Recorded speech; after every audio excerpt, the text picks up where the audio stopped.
Deputy chief minister ఈ post constitutional పోస్టా లేకపోతే unconstitutional పోస్టా? అంటే ఇది రాజ్యాంగబద్ధమా రాజ్యాంగ విరుద్ధమా అనేటటువంటి ఒక అంశం ఇప్పుడు డిస్కస్ చేద్దాం. Cyclone star Pawan Kalyan deputy chief మినిస్టర్గా ఛార్జ్ తీసుకోవడం జరిగింది. సో ఈయన ఈ నేపథ్యంలో మరి దేశంలో 14 రాష్ట్రాల్లో ప్రస్తుతం సుమారుగా 23 మంది డిప్యూటీ చీఫ్ మినిస్టర్లు ఉన్నారు. అంటే ఇప్పుడు ప్రస్తుతం దేశంలో ఉన్నటువంటి ట్రెండ్ ఏంటి అంటే ఆల్మోస్ట్ ప్రతి 2 రాష్ట్రాల్లో ఒకటి డిప్యూటీ చీఫ్ మినిస్టర్ని కలిగి ఉంది. అండ్ మొట్టమొదటి డిప్యూటీ చీఫ్ మినిస్టర్ ఎవరంటే అనుగ్రహ్ నారాయణ్ సిన్హా 1946 నుంచి 1957 వరకు బీహార్లో డిప్యూటీ చీఫ్ మినిస్టర్గా పనిచేశారు. ఈ పోస్టుకు ఉన్నటువంటి ప్రాధాన్యత ఏంటి? అసలు ఎందుకు డిప్యూటీ చీఫ్ మినిస్టర్ని నియమించడం జరుగుతుంది? ఎందుకంటే ఇది పొలిటికల్ కాంప్రమైజ్ని ఒకటి రిఫ్లెక్ట్ చేస్తుందన్నమాట. అంటే రాజకీయంగా ఒక ముఖ్యమంత్రికి సమానమైన హోదా కలిగి ఉన్నటువంటి మరొకరు కూడా ఉన్నప్పుడు ఆ మరో వ్యక్తి ముఖ్యమంత్రిగా నియమించలేనటువంటి పరిస్థితుల్లో ఆ వ్యక్తి కనుక త్యాగం చేస్తే అప్పుడు ముఖ్యమంత్రి ఆ వ్యక్తిని ఉప ముఖ్యమంత్రిగా నియమించేటటువంటి అవకాశం ఉంది. అలాగే సంకీర్ణ ప్రభుత్వాల్లో ఈ అవసరాల కోసం, అంటే ఇప్పుడు సపోజ్ ఎన్డీఏ సంకీర్ణ ప్రభుత్వం మనకి ఆంధ్రప్రదేశ్లో కనపడుతుంది. సో ఈ కోalition కంపల్షన్స్ నేపథ్యంలో కూడా ఉప ముఖ్యమంత్రి పోస్ట్ అనేది అవసరం అవుతుంది. అలాగే ఒక 2-3 పార్టీలు కలిసి ప్రభుత్వాన్ని ఏర్పాటు చేసినటువంటి సంకీర్ణ ప్రభుత్వంలో డిఫెక్షన్స్ని తగ్గించడానికి కూడా, అంటే పార్టీ ఫిరాయింపులను నివారించడానికి కూడా ఈ ఉప ముఖ్యమంత్రి పదవి అనేది ఉపయోగపడుతుంది. అండ్ అంతేకాకుండా మరొక అవసరం ఏంటంటే ఇప్పుడు మనం ఆంధ్రప్రదేశ్నే తీసుకుంటే ఉదాహరణగా ఆంధ్రప్రదేశ్లో తెలుగుదేశం, తర్వాత జనసేన అండ్ బీజేపీ ఈ 3 పార్టీలు కలిసి ప్రభుత్వాన్ని ఏర్పాటు చేశారు. ఎన్నికల్లో పోటీ చేశారు. పోటీ చేయడమే కాకుండా ఉమ్మడిగా కలిసి సీట్లు సాధించారు అండ్ ప్రభుత్వాన్ని ఏర్పాటు చేయడం జరిగింది. సో మరి అటువంటి పరిస్థితుల్లో ఈ ముగ్గురిని కలిపి ఉంచేటటువంటి ఒక వ్యవస్థగా ఈ డిప్యూటీ చీఫ్ మినిస్టర్ అనేటటువంటి పోస్టు ఉపయోగపడుతుంది. అలాగే పార్టీలో కానీ లేకపోతే ఒక సంకీర్ణంలో కానీ ఒక వ్యక్తికి ఉండేటటువంటి సిగ్నిఫికెన్స్, అంటే ఆ వ్యక్తికి ఉండేటటువంటి ప్రాధాన్యతని కూడా ఈ డీసీఎం అంటే డిప్యూటీ చీఫ్ మినిస్టర్ పోస్టు తెలియజేస్తుంది. అంతేకాకుండా పరిపాలనలో ముఖ్యమంత్రికి చేదోడు వాదోడుగా ఉంటూ పరిపాలనా సౌలభ్యాన్ని పెంచడానికి కూడా ఉపయోగపడుతుంది. అండ్ అంతేకాకుండా మరొక రిక్వైర్మెంట్ ఏంటంటే బ్యాలెన్స్ ఆఫ్ పవర్ క్రియేట్ చేయడానికి, అంటే అధికారిక సమతౌల్యతని సృష్టించడానికి కూడా ఇది ఉపయోగపడేటటువంటి అవకాశం. మరి రాజ్యాంగ పరంగా చూసినప్పుడు ఈ డిప్యూటీ చీఫ్ మినిస్టర్ అనేది ఏ రకంగా ప్రాధాన్యత కలిగినటువంటిది? రాజ్యాంగంలో మనకి ఏ నిబంధనలోనూ డిప్యూటీ చీఫ్ మినిస్టర్ అనేటటువంటి పోస్టు లేదు. కేవలం ఇది ఒక ఎక్స్ట్రా కాన్స్టిట్యూషనల్ పోస్టు మాత్రమే. అంటే రాజ్యాంగ విరుద్ధమైనది కాదు, రాజ్యాంగేతరమైనది. ఎక్స్ట్రా కాన్స్టిట్యూషనల్ అంటే రాజ్యాంగేతర పదవి. రాజ్యాంగబద్ధమైనదే కానీ రాజ్యాంగంలో మాత్రం లేదు. సో రాజ్యాంగ పరంగా చూసినప్పుడు chief minister and council of ministers అనేటటువంటి అంశాలు మాత్రమే మనకి ఆర్టికల్ 163 అండ్ 164లో పొందుపరచడం జరిగింది. అంటే ఒక రాష్ట్రానికి ఒక ముఖ్యమంత్రి ఉంటాడు, అలాగే ఒక మంత్రిమండలి ఉంటుంది అనేటటువంటి ప్రొవిజన్స్ మాత్రమే 163, 164లో ఉంటాయి. బట్ డిప్యూటీ చీఫ్ మినిస్టర్ అనేటటువంటి పదవి మాత్రం రాజ్యాంగంలో మనకి ఎక్కడా కనపడదు. సో మరి ఈ డిప్యూటీ చీఫ్ మినిస్టర్కి ఉండేటటువంటి హోదా ఏంటి? మరి రాజ్యాంగపరంగా ఆ పదవి లేనప్పుడు, రాజ్యాంగ నిబంధనలలో డిప్యూటీ చీఫ్ మినిస్టర్ అనేటటువంటి అంశం లేనప్పుడు మరి దీనికి ఉన్నటువంటి స్టేటస్ ఏంటి?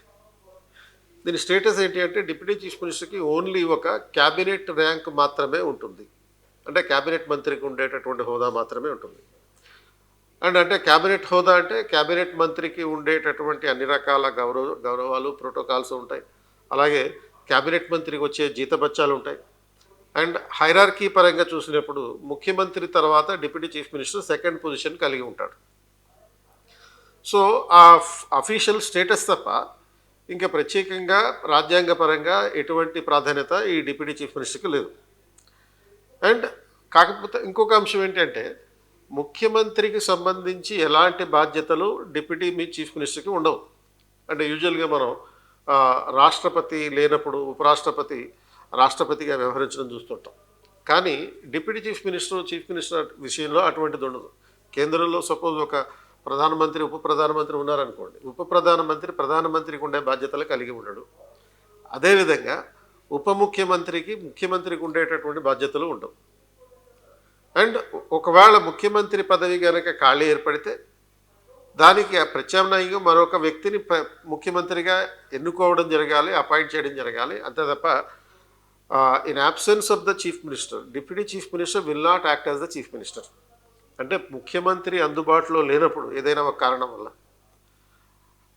ఉప ముఖ్యమంత్రి ముఖ్యమంత్రిగా వ్యవహరించేటటువంటి పరిస్థితి ఉండదు.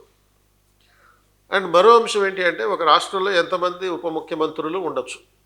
ఎందుకంటే గత ప్రభుత్వంలో చూసినప్పుడు ఆంధ్రప్రదేశ్లో 5 డిప్యూటీ చీఫ్ మినిస్టర్లు ఉన్నారు.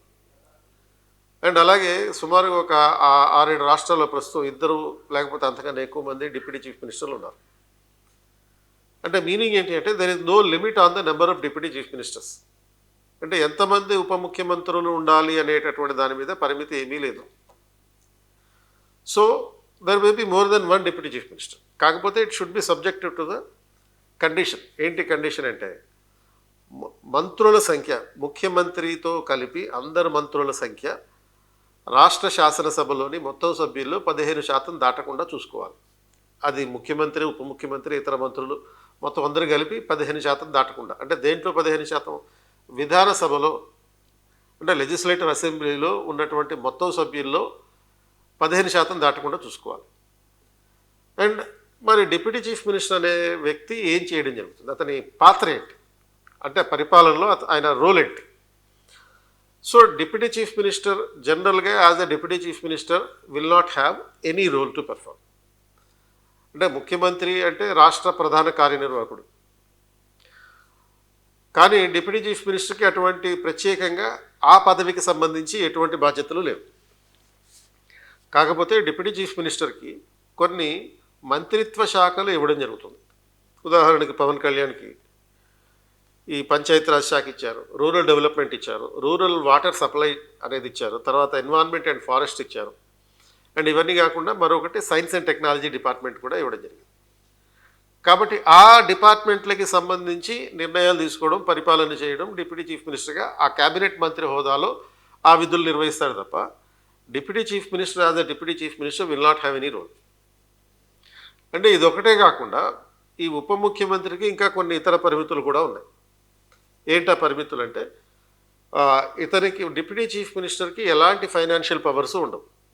ఈవెన్ తన ఆధ్వర్యంలో ఉండేటటువంటి శాఖలకి సంబంధించి కూడా మిగతా క్యాబినెట్ మంత్రులకి ఎలాంటి అధికారాలు అయితే ఉంటాయో అదే అధికారాలు ఉంటాయి.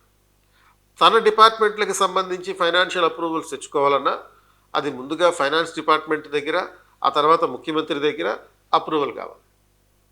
సో ఎలాంటి ప్రత్యేకమైనటువంటి ఫైనాన్షియల్ పవర్స్ ఉండవు. ఓన్లీ తన డిపార్ట్మెంట్కి సంబంధించినటువంటి అడ్మినిస్ట్రేటివ్ రోల్ మాత్రమే ఉంటుంది.